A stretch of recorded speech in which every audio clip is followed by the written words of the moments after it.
In this video, we're going to show you how to set up your email accounts. So what we're going to do is go back to our website's control panel, and you want to look for the Mail tab. And what you want to find is the first thing we're going to do is work with setting up an actual email account. So that could be support@yourdomain.com. It could be, it could be an email that you want to tie to like your Apple iMail, to your um, Microsoft Outlook, those kind of company type emails. That's what you can set up here.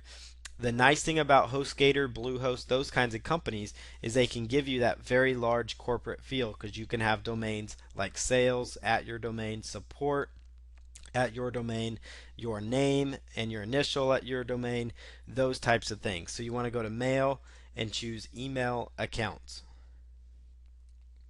Once you're in here, it's a real simple process under email accounts to actually create your email. You're going to go and choose the domain that you're working with. And again, if it's your first domain, that's what's going to show up.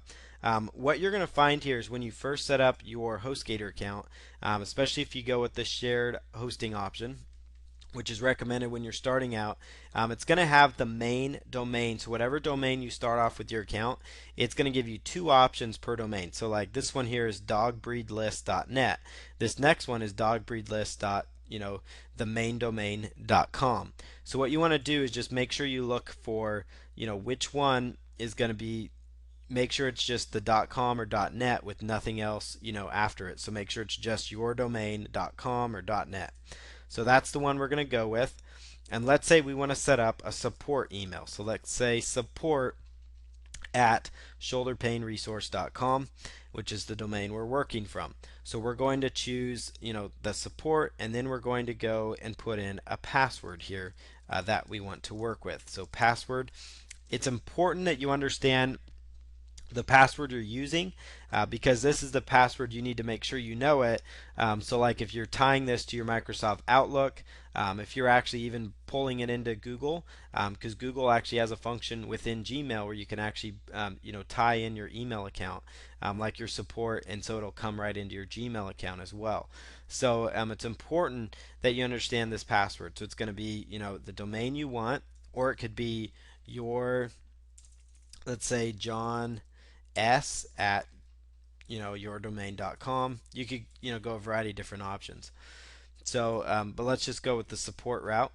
And as far as max quota, generally you want to go with unlimited, unless you're going with a domain that's going to just get hit with a lot of like different automated things, joining it up, those kind of things. If you're afraid for spam, you might want to max it out. That way you're not freaking out your hosting company.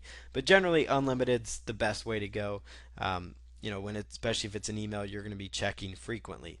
So just go ahead and choose create account. Create account. And you'll see here that account has already been created. And when it's got the two zeros, that stands for infinity, meaning you have unlimited storage on that email. The nice thing is if you do end up forgetting this password, you can just go right back here to your control panel account, and you would go all the way to where it says mail, choose email accounts. You're going to select the email, choose change password, and then you can just quickly change that password, and you could either lock somebody out if you had employees, or you could actually change that password for security reasons, or if you happen to forget it but you remember your cPanel information, you can always change your email there, or if you change computers and forget it, those kinds of things can be done with the simple change password feature. So we'll just go, let's just do that real quick.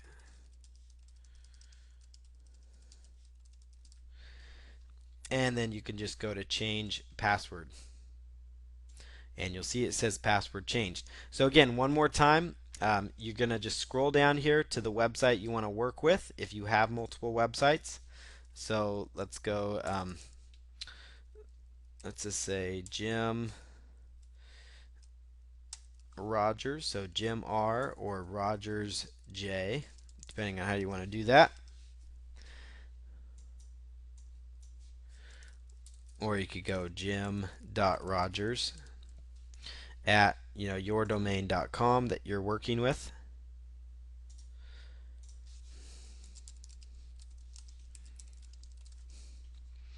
choose unlimited, choose create account, and just remember your password.